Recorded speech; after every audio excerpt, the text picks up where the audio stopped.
thinking a lot about how I would open this discussion.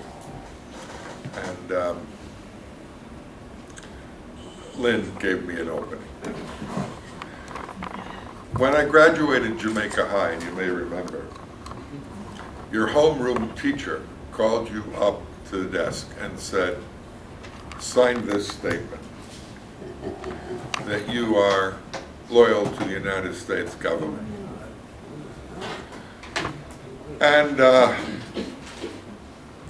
I said to the enrolling room teacher, I don't have to sign that statement to proclaim my loyalty. I refuse to sign it. And I went home. The enrolling room teacher told the principal, Maurice Shooker, who called my parents and said, your son has refused to sign the loyalty oath. He'd be the first one in New York City, 900 schools, to do so. And my parents, who were both closet members of the Communist Party, it was a witch hunt, said, let me talk to them. And they explained to me that if I didn't sign, it would reflect on my parents. My mother could lose her job. My father could lose his job. He was in the Furriers Union. And they explained to me why I had to go back and change my mind and sign the loyalty oath. And I did. I was a 17-year-old kid. Like Ralph, I was a superstar athlete. I was on the track team, the tennis team, played basketball and baseball. And pizza had just come out in those days. I don't know if you remember. And it was a long time ago. And I signed, and I went to college. And the next year, David Thompson came to Antioch College, and he also refused to sign, and he never signed. I took it to the top courts in the country, and he won. And to this day, that's 50 some odd years ago, I regretted that I didn't follow my conscience. I listened to my parents. Minus that, I have a perfect record.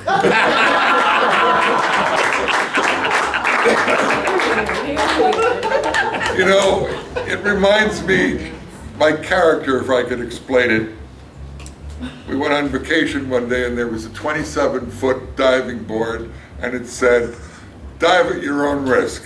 And I got up there and I looked down 27 feet and I said, I'm not gonna do it. And I dove in. That's sort of my character. I want to give an unusual talk that you may never heard before. You don't live in the real world. None of you. Not one of you. Each and every one of you are formed and molded, and your ideas are corrupted by a racist, capitalist, imperialist system that tells you what to think, what to do, who to love, what's beautiful, what's ugly, and how to behave in this capitalist, imperialist society. Right. Every aspect of our lives is controlled by this racist, capitalist society. So today I want to explain why in my entire life I have never supported any candidate who was a Democrat or Republican or who supported capitalism, and why I'm running for president of the United States today, because we have a situation, tragically, where most of the left is supporting one or another Democrat or reformist, and I include the Green Party candidate. Yes. So with that, I want to just read a New York Times article that is very interesting. This is an article explaining why President Obama, after the G20 meeting, the most powerful nations on earth, went to Laos. It was in China, and he went to Laos, and he wanted to make reparations with these dictatorships like Laos as part of his program to make friends with other dictatorships, like in Burma, where the United States supports a butcher regime, and in Cuba, which the New York Times says. And here's the New York Times. But Laos has another residence for Mr. Obama, who made a vocation from Cuba to Myanmar, that's Burma, of opening ties to closed societies. The United States and Laos have had a difficult relationship that dates to the CIA's undeclared war in the 1960s and 70s, when American warplanes dropped 270 million bombs on this country, many of which are still buried in the fields and forests. I just want Ralph to take a look.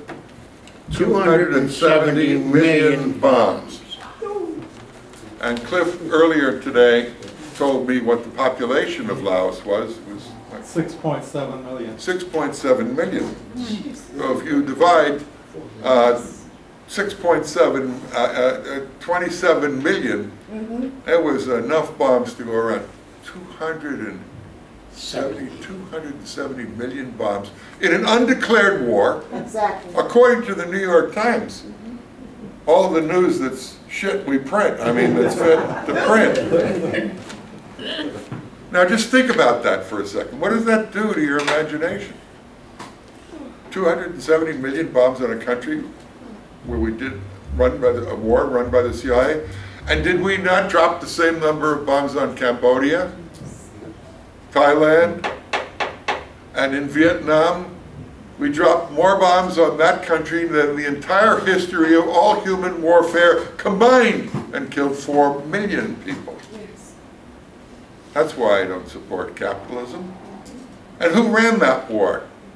The man who ran for president said, I will never send US boys to fight in Vietnam. Yeah. And he sent on average 500,000 American boys every single year for 10 years and destroyed that country's infrastructure and killed 4 million people, a genocide. That was run by a Democrat. There you go. And who ended the war in Vietnam, technically speaking? President Nixon, a Republican. If you're talking about humanity, let's go champion the Republican, Nixon. Now, why did Nixon fail? He got his hand in the cookie jar through Ollie North. Because when the Iranians, in 1979, who organized the largest demonstration in the history of the world,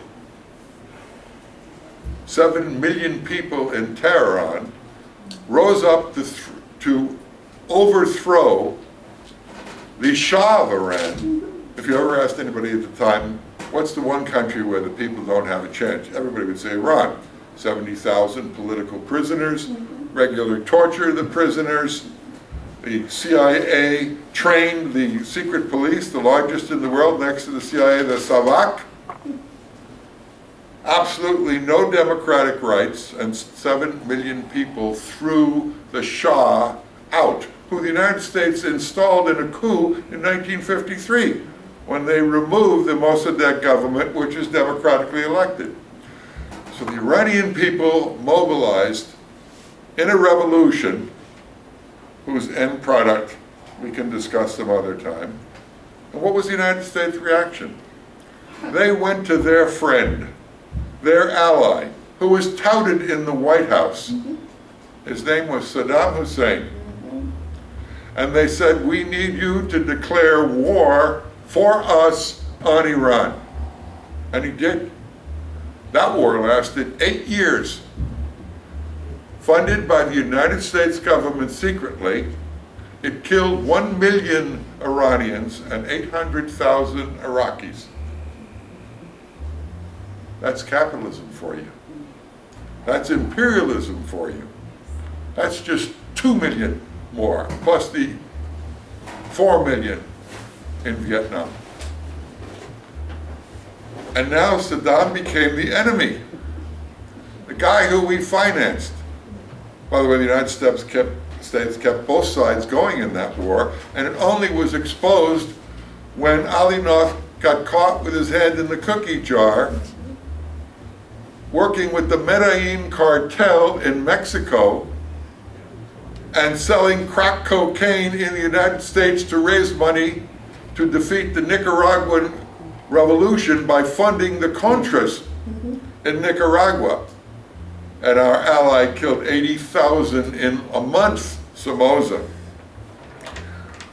And the Nicaraguans made a revolution, and the United States set to overthrow it. And they worked with every dictator in the world, as well as the Israeli Zionist colonial settler racist apartheid regime, to raise money illegally to slaughter the people in Nicaragua.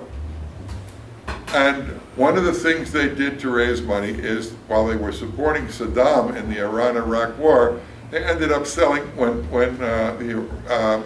Saddam got a little too powerful during this 10-year war, they sold tow missiles to the Iranian, Khomeini, the demonized monster, just to keep the war going. By the way, Ralph is going to do a computation on how much those 270 million bombs cost. That's really a profitable business if you're in that business. That's why I don't support capitalism, because both parties, without equivocation, supported every war in the history of this country. Every war, every slaughter. They're still talking about the Star-Spangled Banner. How many of you know the third stanza? Colin Kaepernick said, I'm not going to stand for the national anthem, but the third stanza says, we are going to chase down those runaway slaves and indentured servants and put them all in their graves. That's the foundation of this country. That's why I will never support a capitalist candidate. A great revolutionary I know of wrote a recent article. His name is Robert F. Kennedy Jr. You ever hear of him? His father was President of the United States. Attorney General.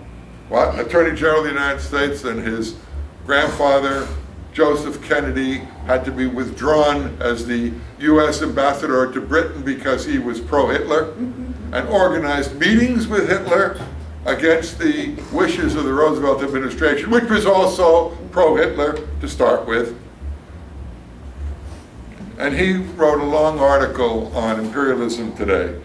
And he says, in the 16th century, due largely to disease brought by Spanish explorers, the population of the native Aztec Empire in present-day Mexico declined from 25 million to approximately 1 million.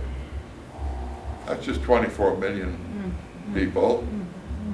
You wonder about the pipeline struggle and why Native Americans from, what is it, a third of the tribes that are recognized, 500, are mobilizing. They're mobilizing for their ancestors who were slaughtered. And the next sentence says, similarly, in North America, an estimated 90% of the native population died within the first 5 years of contact with European settlers, due primarily to disease. That's a whole people across a whole nation. Is there anyone who stands up to mention that in the context of this pipeline struggle in North Dakota? Is there any politician that understands that this nation was founded on genocide, on slavery, on the slaughter of the oppressed people? The same article talks about the Congo, which was at the Treaty of Berlin, carved up by all the great imperialist powers in Europe, and they gave the weakest one with no colonies, King Leopold, the Belgian, the Congo. They didn't call it the Congo, it called it the Congo Free State, and they gave it to him as his personal property. Only when his regime was riddled with corruption did they make it Belgian Congo. And guess how many people in the process of colonizing the richest, mineral richest country, King Leopold slaughtered. And he proved it. He cut off their hands and told the soldiers to bring back the bullets that they shot with them. According to Kennedy, the colonization of the Congo took the lives of, how many is that? 10 to 15 million. People were killed. According to Mark Twain, who wrote a book, King Leopold's Soliloquy, mocking this despised mass murderer, it was 12 million people. And that's why Adam Hochschild wrote the book, King Leopold's Ghost. Listen to the yell of Leopold's ghost, cutting his hands off, cutting his hands off down in hell. Listen to the demons chuckle and yell, cutting Leopold's hands off down in hell.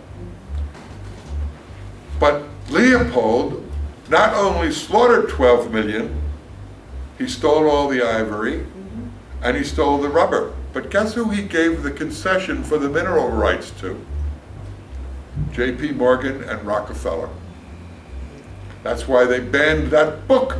They published Huckleberry Finn, Tom Sawyer, but not King Leopold's Soliloquy. That's why I will never support any candidate who supports the Capitalist Party. Here's an article called Ignoring the Pentagon's Multi-Trillion-Dollar Accounting Error. How many of you are familiar with this? Well, that's why fairness and accuracy, fairness and accuracy in reporting wrote the article. David Lindorf wrote it. It was published in Counterpunch. And the article says, U.S. Army subtitle, fudged its accounts by trillions of dollars. Auditor finds. The auditor was the Department of Defense Inspector General, who found, when he audited the Pentagon's books, that they could not account for $6.5 trillion. And Lindorf says trillion with a T, not billions, but 6.5. The entire military budget, the formal budget is $1 trillion a year, but the formal budget is $670 billion. So they couldn't account for 10 times that amount. What the hell did they do with $6.5 trillion? The Inspector General can't figure it out. How could they have spent 10 times the congressional appropriated budget? Well, Lindorf says, you know, the Times, Washington Post. Oh, by the way, this story was only reported by Associated Press. Excuse me, not by Associated Press, by the British news agency Reuters. And when was that? Last week. This article is dated September 2nd. How long ago was that? 2 weeks ago. And it was in Counterpunch.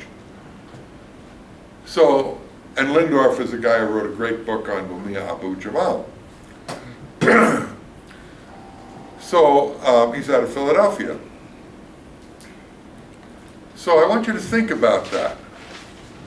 Lindorf points out that the Times does like to do some muckraking once in a while, and the Times pointed out, as did the Washington Post in another story, that the Pentagon lost, I think the figure was $1.5 billion. It disappeared. It was sent to the Iraqi regime that the United States installed after slaughtering 1.5 million people in that country, and Cliff, what do you call those things again? Pallets.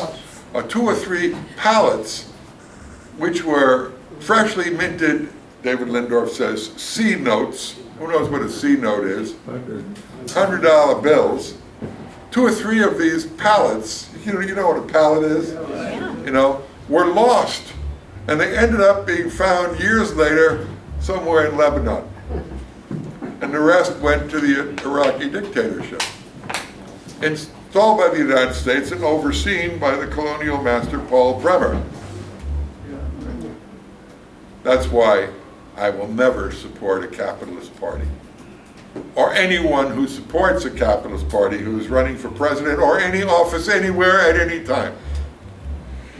Now, why do I recount this? By the way, Where the hell did they get 6.5 trillion? How do they do it? Not taxes. Drink. The entire gross national product of the United States is 18 trillion. How did they lose a third of the GDP of the United States? How'd they do it? Paper. The Inspector General doesn't know. Linda's right. Hey Joe, rev up the printing presses. We need a couple of fucking $1 trillion. Who else is going to pay for the war in Afghanistan, which has the largest number of privatized death squad U.S. financed army? A majority of all troops in Afghanistan are not part of the U.S. Army. They're privatized killers. That's how they do it. And they pay them in cash with piles of C notes and contractors. That's the truth about how this system works.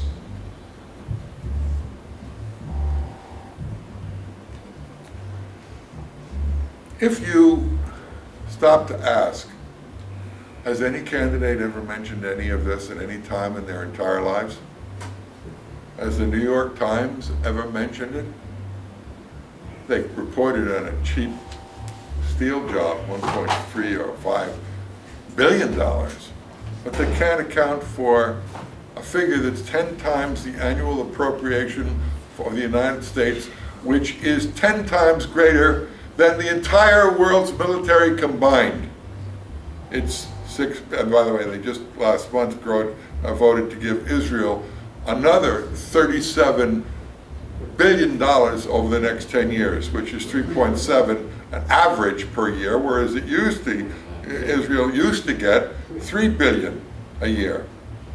And now Israel has been upped because they are the imperialist weapon, wedge, military arm in the Middle East. Now what about Gaddafi? He was overthrown when they saturation bombed his country, destroyed the infrastructure of the entire country on the grounds that he was about to slaughter 50,000 people in Benghazi. Last week, the New York Times reported that a report from the Conservative Party officials of the British government attacked Cameron, the resigned Prime Minister of that country, for falsifying the material in Libya, for participating with the United States and France in slaughtering tens of thousands of people in that country.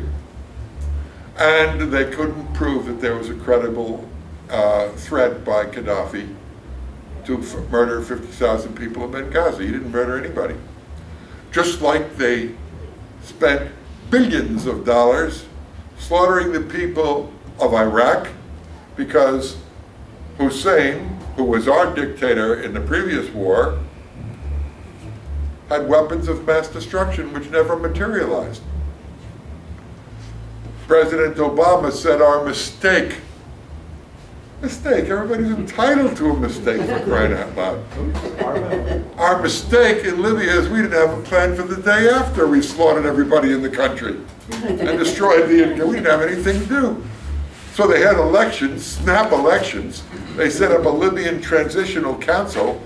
Almost all of them had been generals and trainees working in the United States. And a few other kids. They literally, the guy who supposedly started a social media campaign to defend the people of Gaza. And when they asked about, well, who were these people in Libya? And Obama said they were nothing but doctors and lawyers. 50,000 of them that Gaddafi was going to kill. That's what Obama said. There was no opposition. What he meant was they were petty bourgeois, non-military sycophants of U.S. imperialism who signed their name saying, oh, now that you're in the business of overthrowing governments, reinstalling the Egyptian dictatorship, what the United States did. The Egyptian dictatorship of Hosni Mubarak was the United States' second largest military defender. And when the people of Egypt rose up to throw out Mubarak and put him in prison. He's been free and acquitted of all charges against him, by the way. The United States had to decide, well, what are we going to do? General Sisi just organized a coup, a fake demonstration. How many of you heard of the Tamarud Rebellion? Where supposedly the Egyptian people mobilized in the largest numbers in the world to get rid of the Morsi government who was elected. He's a Muslim Brotherhood candidate who won the election. And the dictatorship said, oh, we have 100,000 people in the streets that who signed a petition Morsi should leave. Oh no, it's 1 million people. No, it's 5 million people. No, it's 20 million people. No, it's 37 million people signed the petition to remove, and so on. And then the demonstrations were 37, the biggest demonstrations in the history of the world, reported by all the press.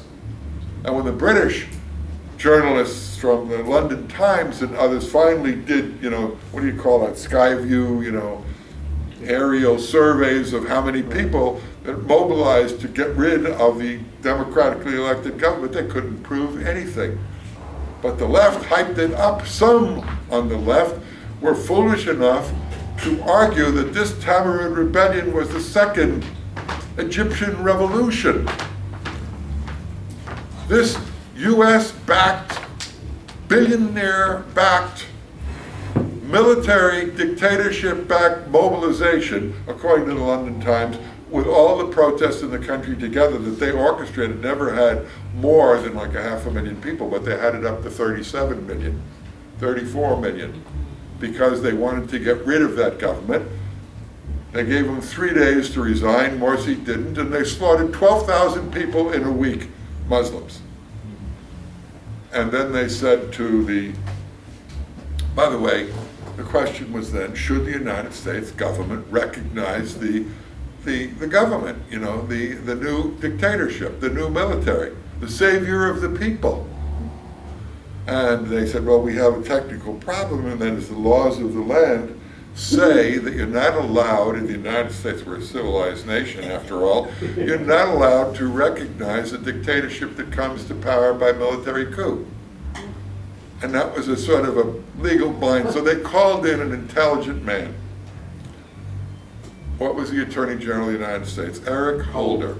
And they said, Mr. Holder, we know that you are a world-class expert on whether or not the United States can continue to give military aid to a country, even though they have organized a military coup d'etat and taken power. Was this a military coup d'etat? And guess what Eric Holder said? Depends on how you're looking at it, but I would say no. So they continued giving Egypt more, billions of dollars. The blood of the Egyptian people, and the Congolese people, and the Vietnamese people, and the Native American people is on the hands of American imperialism. Even World War II, which was a second redivision of the world, 80 million people died in that war for American imperialism and its opponents in German imperialism and Japanese imperialism and French imperialism and all the others. So you ask, who am I going to vote for in this election? I'm going to Albany next, and then Boston, and then Providence, and then Connecticut, and then Philadelphia, and then back to New York, and then home. And the panels that I'm scheduled to speak at say, vote for Hillary, Joe Smith, vote for Jill Stein, Mary Smith, whatever her name is. Vote for Jill in the safe states only, otherwise vote for Hillary, I mean, and every one of the people I'm debating has a reason for supporting one or another capitalist candidate. That says vote Socialist Action. And some idiot is going to stand up and say, well, Jeff, how many states are you on the ballot on? What? And I say, how many states? 0. 0. The other groups are less modest, like Socialist Party's on 3. The SWP is on 4. The Workers' World's on 5 or 6. We could be on 6 or 7 if we wanted our members to run around. I ran for state, for U.S. Senate against Dianne Feinstein in 2006, and I was a write-in candidate. I was on the ballot, and guess what? I didn't get any votes. They didn't count my votes. Even my own comrades voted for me, unless they all lied. I mean, we have a couple hundred, you know, and all my friends voted for me. We had big campaign rallies, but no, I got 0 or 100 votes. So the next time when they changed the California ballot law for top 2, anybody know what top 2 is in California? Basically, anybody can run in the primary, and the top 2 only get to run in the regular elections. So they were gonna, so I said, you know, your top 2 law is unconstitutional because you have Joe Smith, Democrat, such and such Republican, and now you have Jeff Mackler declining to state. I didn't decline to state. I'm a revolutionary socialist. I'm a communist. I wanted my fucking party on the ballot, so I sued him. And I went to court, and our lawyers, never trust any lawyer except Lynn Stewart. Our lawyers said, you can't lose this suit. I mean, you know, such and such a state, Washington, they all have laws that say, you know, you're allowed to list your party. So the Republican Berkshire Hathaway law firm that promoted Prop 2 said to this judge, a Democrat, by the way, Your Honor, we don't trust the state of California to defend this state against Jeff Mackler. I have powerful resources, I'm telling you. Very powerful resources. So the judge said to the Republican lawyers, the largest in the state, sure, you can help out the state of California. And they did. And the judge ruled against me. And the Berkshire Hathaway law firm said to the judge, well, you see, now I'd like the court to approve legal fees that we incurred in defending this lawsuit against Jeff Mackler. So they fined me $243,000 for exercising my right to be on the goddamn ballot with my name and party. I have no illusions that there's a fair vote. Either did Bernie Sanders. Even Jill Stein says, you know, if she's lucky, she's going to get 2% of the vote. She's hoping to get 3 or whatever the minimum requirement is, so the government will give her matching money. 5? 5% is the minimum figure, so she can have millions. Ralph Nader said the same thing. He concluded after his run, where he got on the ballot in 7 states because of the neo-fascist Pat Buchanan gave him Reform Party status. And he was interviewed in the American Conservative and said many reactionary things about immigrants. We have to limit immigration in the United States, said Nader, in the American Conservative, interviewed. And he said the woman's right to choose is absolute. It's between her and her husband and her lawyer and the church. That's Ralph Nader. But anyway, Ralph Nader is a lifelong Democrat. He said what Pat Buchanan needed in order to get it. And his conclusion from his electoral escapade was the next time the Green Party has to run a billionaire. Yeah. Right, that's his book. What? That's his book. Yeah. He wrote a book, didn't he, about Yeah, billionaires have to run a billionaire because then you can afford to defend these lawsuits, et cetera, et cetera.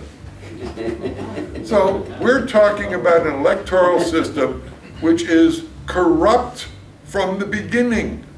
We have a choice between 2 ruling class politicians, no matter what their face is, no matter what they say.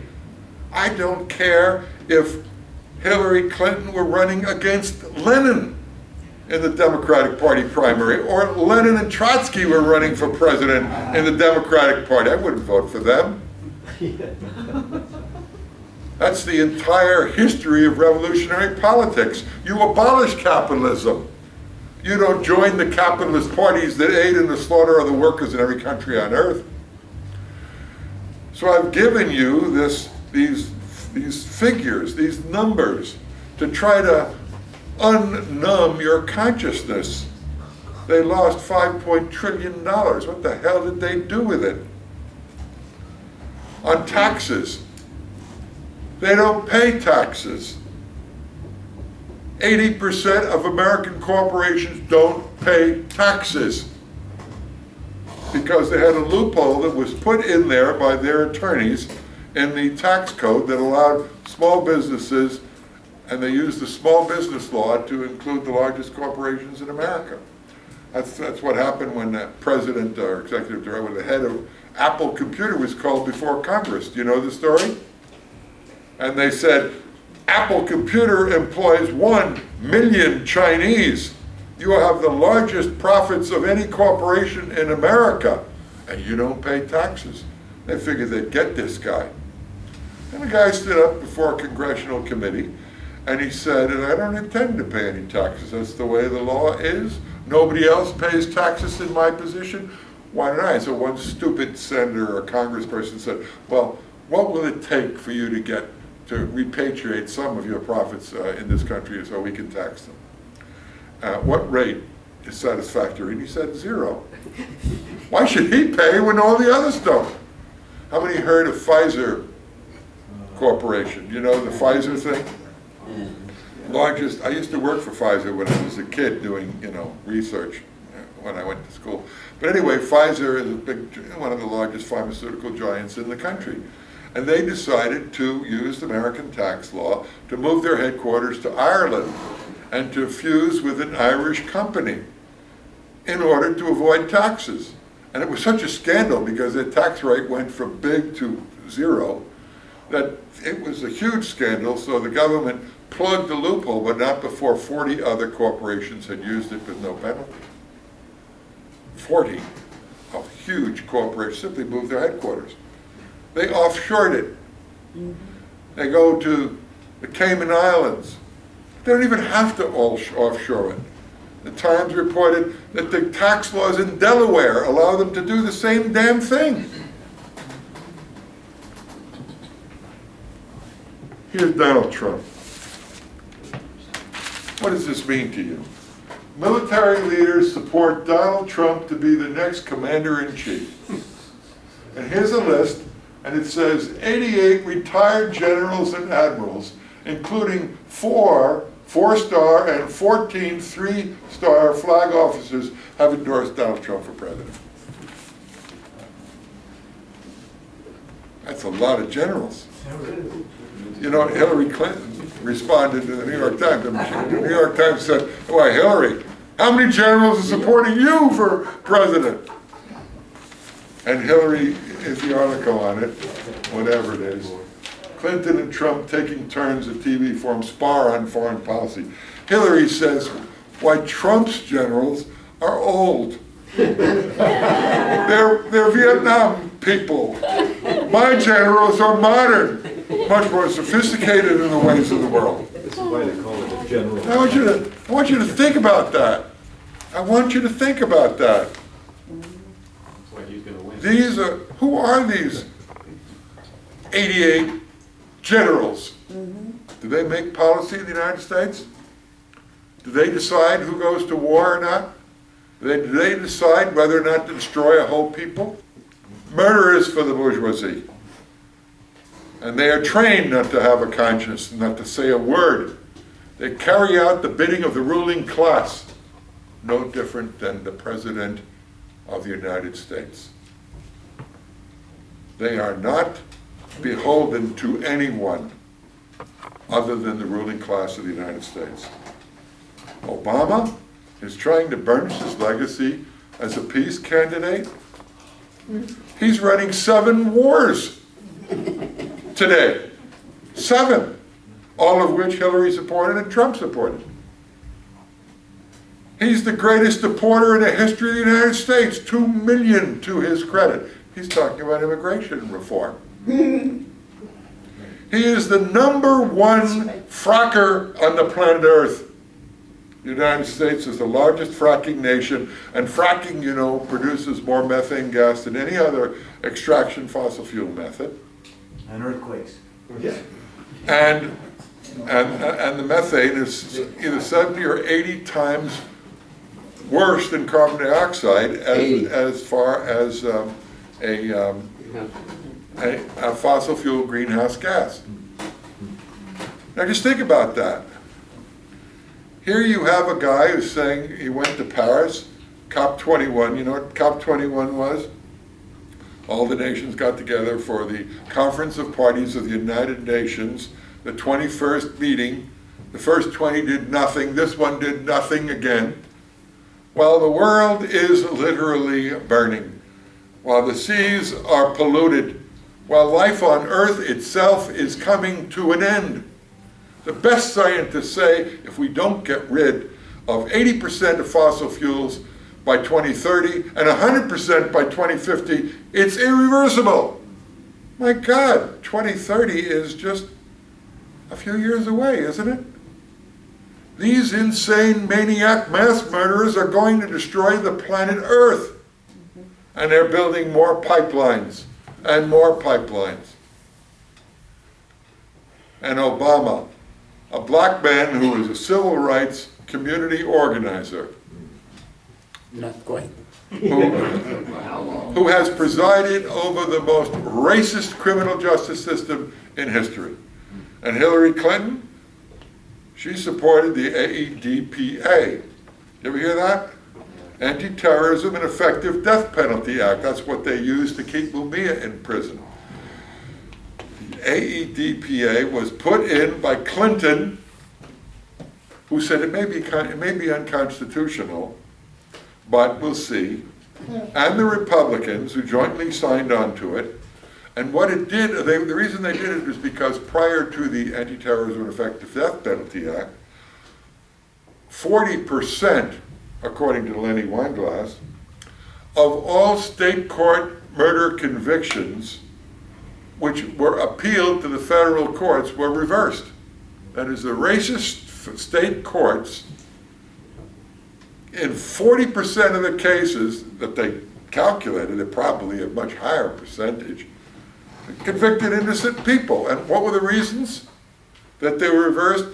Police corruption, planting of evidence, intimidation of witnesses, and all of the other horrors that are attendant to the racist criminal justice system. This AEDPA now stipulates that the federal courts, in reviewing appeals from state courts, have to grant a presumption of correctness to the finding of the state courts. Not a presumption of innocence before guilty, but the opposite. That's Clinton.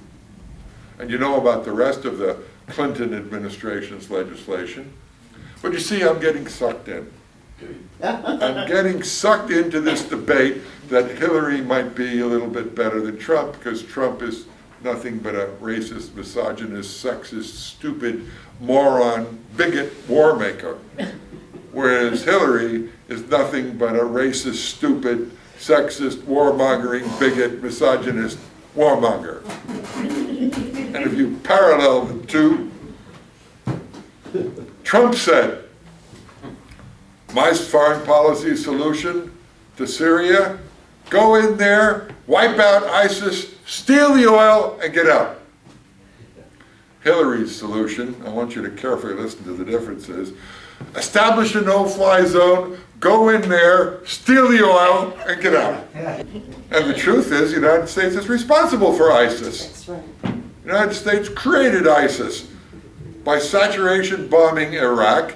They removed the government of Saddam Hussein, and as soon as they got into that country, they removed the entire leadership of the military, which was Sunni, all the administrators, which was Sunni, and they put in the Shiites who ripped the country off. And so, as part of the resistance, both the Sunnis and the Shiites fought together against the United States in Fallujah.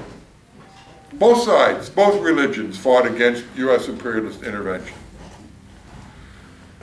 And then the United States hired the Sunnis to kill the Shiites, and the United States turned around and installed another dictator into the country.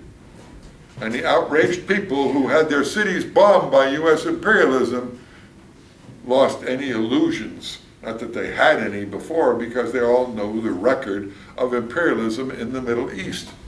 The United States has an unbroken record of intervening, overthrowing governments, replacing governments in Syria and everywhere else, from 1949 to 51 on down. There is, in the U.S. anti-war movement, there is no rationale for any troops in the United National Anti-War Coalition. Joe Lombardo was going to speak today. He's the leader of it, but he couldn't make it for personal reasons. There's no justification for U.S. intervention anywhere on the planet Earth, under any circumstances. There are no humanitarian wars in imperialism. There are no humanitarian wars under capitalism.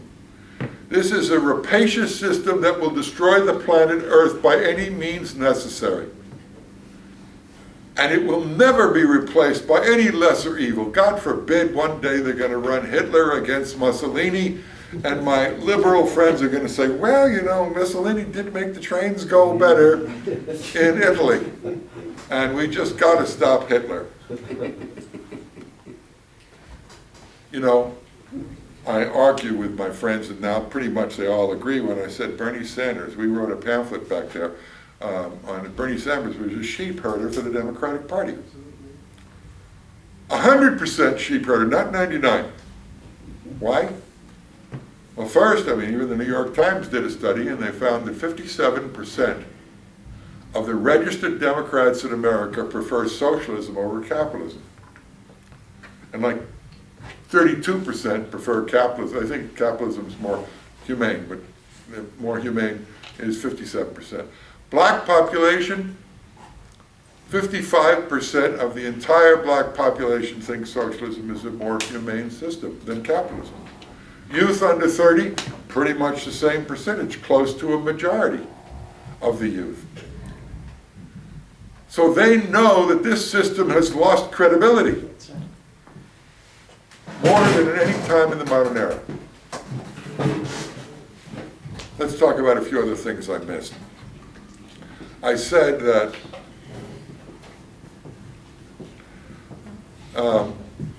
they lost $6.5 trillion in the Pentagon, right?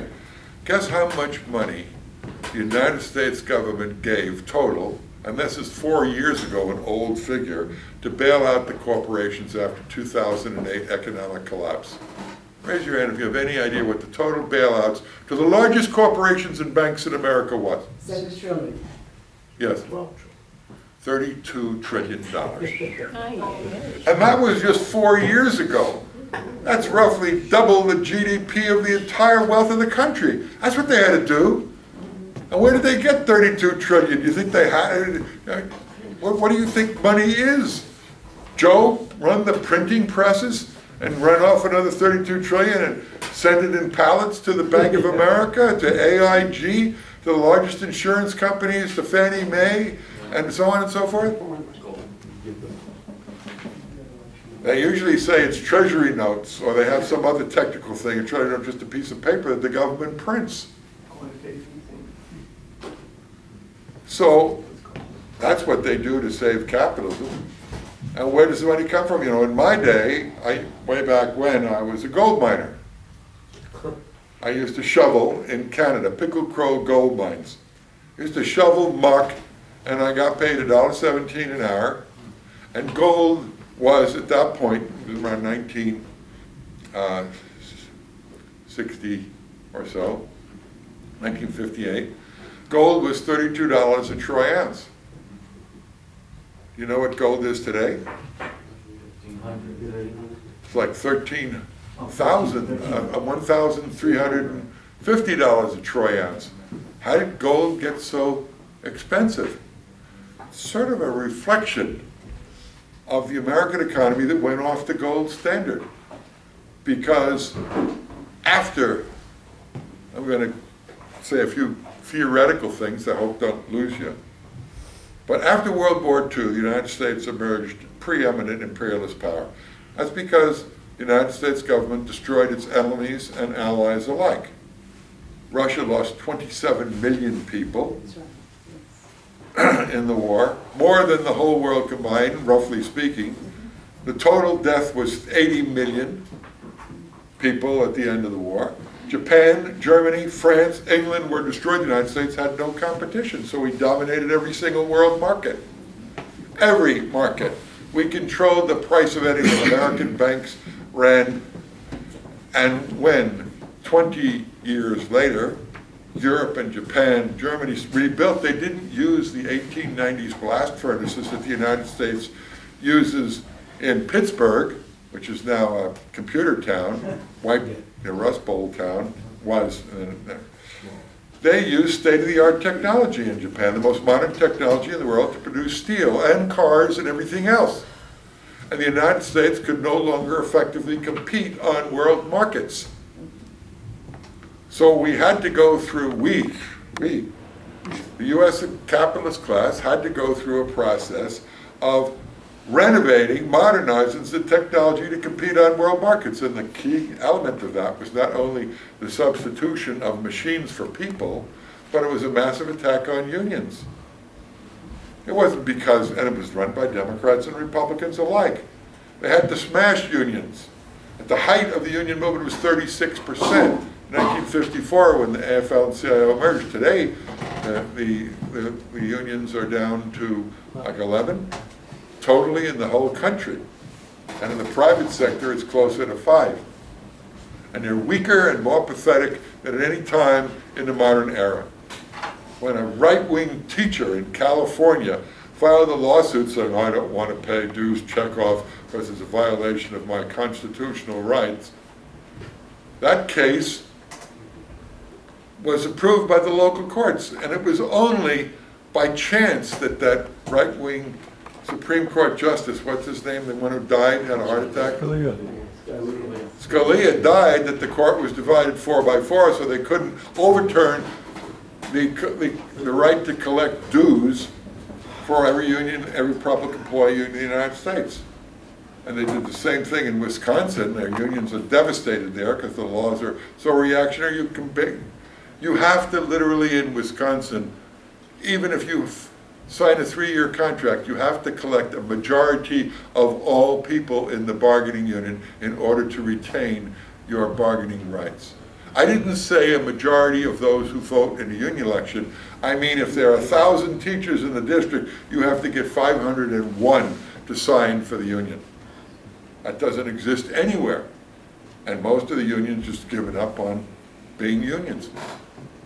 Among other things, because they haven't learned the lessons that Ralph described. Unions were fought for with the blood of the American working class, and the reason why we're here today with whatever limited liberties we have is because our forefathers and mothers fought the bosses in the streets, closed down the plants, and established workers' power, at least a modicum of it, a long time ago, and that's been eroded significantly. Why? Because capitalism can't compete on world markets. Because it has to take it out of the hides of working people in every aspect of their lives. That's why they have to divide workers with racism and sexism. That's why they have increased slave labor across the world. That's why they have Bangladesh factories where people are working for almost nothing. And guess what? On these garment factories, they're coming back to the United States and the South. Because a combination of modern technology, cheap labor, local cotton produced, can produce garments in the United States cheaper than Bangladesh. Cheaper than Bangladesh. That's what's happened to the American working class. So, conclusion. This system can't be reformed at all. It is, I'm trying to come up with the right analogy, it's a vampire. It sucks the blood out of all humanity and destroys the planet and the environment and its people. The United States has the largest incarceration rate in the world, the largest number of prisoners in jail, the highest percentage of blacks in the world, the largest number of people on death row in the world. That's the only way it can discipline angry people. So if someone says to me, well, Hillary isn't as bad, I mean, look at her position on that, or Hillary's nice, or Trump is a reactionary. If he's ever president, boy, are we in for trouble. As if these guys are going to decide anything. As if they're going to decide anything. Let me tell you one more story and I'll close. The day the stock market crashed, and it was a huge tragedy. Oh my God, the economy's going to crash. I wrote an article for the paper, and I said, without any evidence whatsoever, and my paper is the best. By the way, $10 for a year subscription tonight for our paper. It's usually $20. I wrote an article and I said, let me tell you what happened. The ruling class of America met in a big room in a hotel in Washington, D.C., and they sat around a mahogany table and they decided how much money they were going to give in the first round of bailing out the larger corporations of America. And people said, Jeff, how do you know that? Mahogany, It could it have been oak, or what hotel was it? I mean, this is just socialist bullshit. And about 3 weeks later, the New York Times printed a picture of the goddamn room with the mahogany table. It might have been oak or some rare wood. And there was the ruling class, the heads of the largest banks in America, and the head of the Treasury, and the head of the Federal Reserve, all sitting around this table, negotiating with each other. And they came up, they said, the initial bailout has to be just $800 billion. So they walked into the White House, the Treasury Secretary, and it wasn't Greenspan, the guy who followed Greenspan, who was the Federal Reserve Chair. What's that again? Paulson was the Treasury. And what? Bernanke was the Federal Reserve. And they walked in to a place called the Congress of the United States. I want you to get this picture. I want you to absorb this to your bones. And on the way in to the Congress, they stopped by this guy's name. I can't remember. His name was something like George W. What the hell's that guy's name again? Say it. Shrug. No, George Bush, the President of the United States. And they said to him, President Bush, unless Congress passes this $850 billion bailout, it was later up to $1 trillion, the entire economy is going to collapse. And you know what Bush said? The chief, most powerful man in America, the man who is in charge of everything, he said, according to the New York Times, why didn't anybody tell me? Why didn't anybody tell the United States that the economy of the United States was going to collapse unless we shot $1 trillion? So they walk up to Congress, and these, high-ranking people say we represent the ruling class. We really call a shot. And the Republicans figure, oh, gee, the money trough is open. So they say, but in this $1 trillion, who are you giving it to? Are you giving enough to our people, too? Because Obama had control of both houses of Congress then. So they upped it another $200 billion to make some Republican dissidents happy. And they gave them $1 trillion, and then another $1 trillion, and then another. And 4 years ago, it was $32 trillion. And they're still dishing it out in this sick society. Now, why am I running for president? For decades, Socialist Action would say, okay, we're a small party. We're not going to win the election, maybe. And besides, there are 5 or 6 other socialist groups. So we'll just say, hey, by the way, I want to thank Steve and Freedom Socialist Party for endorsing my campaign for president. And Lynn, you're the new Attorney General if I win. And Lynn and I went to Jamaica High together. Would you believe that? Way back. And later we're going to sing the school song for you. So $1 trillion bailout, and they continue to do it every day. And Bush, I told the Bush story. He doesn't run the United States government. He's like Arnold Schwarzenegger. when the reporters said to him, the biggest muscle builder in the country is elected governor of the 5th largest nation on earth, if it was a nation, the state of California, they said to Arnold, what do you know about running the 5th largest economy on earth? And he was honest, like Jesse Ventura, who's governor of Michigan, of Minnesota. And he said, I don't know anything, but I hire the richest people on earth who know how to run a capitalist economy. That's what he did. That's what this ruling class is. That's where Hillary comes from. She comes from the Council on Foreign Relations, which is the top U.S. think tank for the billionaires who run the country, where they hand aside the candidates and the economic needs of the ruling class, and they elect a Congress to carry it out. And if they don't elect a Congress, they elect a bunch of politicians who write the tax codes, and only after the corruption is openly revealed, they say, oh, there's some loopholes in the tax code, like the rich don't pay taxes. This is a minor loophole. We have to plug it, or we have to reinstate Glass-Steagall so we can separate again this kind of bank from that kind of bank. As if the ruling class banking institutions and their investments that dominate the entire world economy can be fixed by a law. What is necessary to fix this system is the organization, the conscious organization of the working class to abolish capitalism. And that, my friends,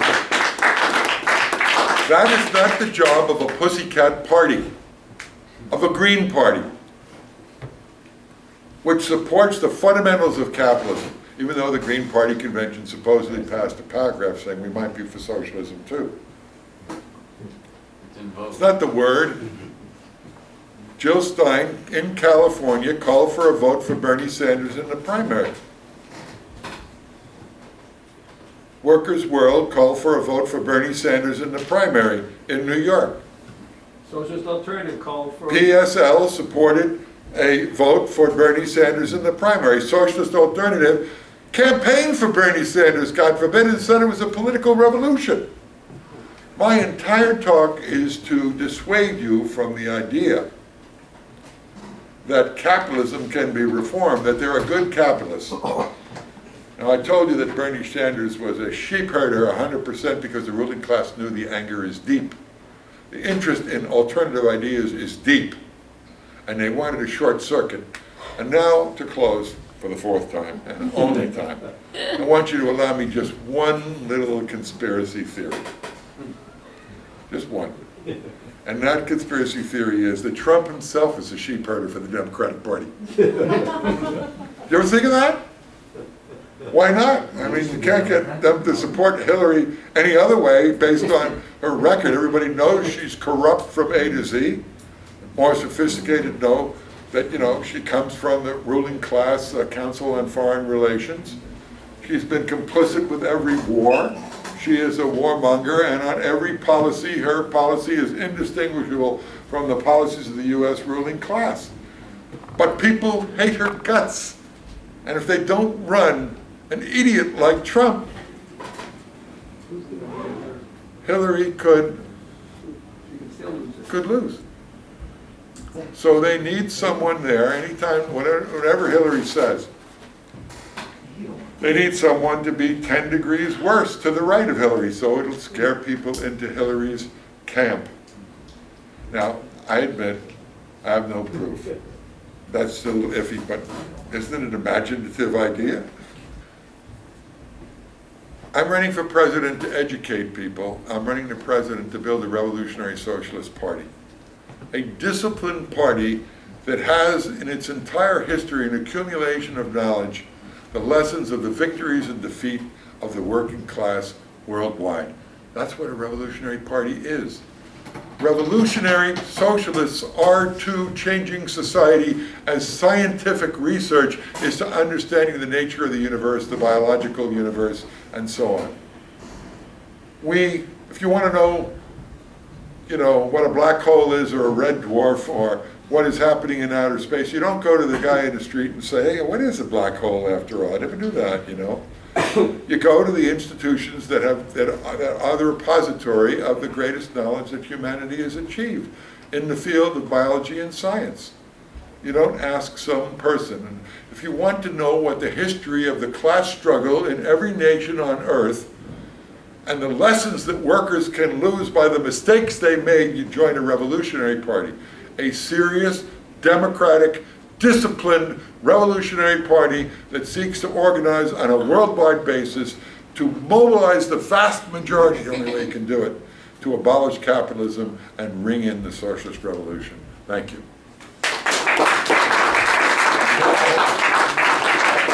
Ralph, closing remarks. Yes. What makes Trump viable or possible? And the answer is the philosophy, the founding philosophy of America was genocide and slavery. And he's appealing to that element, that quality of America, of American racism based on slavery that is still a part of the DNA of America. I will not be surprised if Trump wins, as I was not surprised with Brexit, due to all of the things Jeff has been talking about, the arrogance of the ruling class. They may have a plan, but we all know that in many instances, the plans don't always go the way that the planners want them to.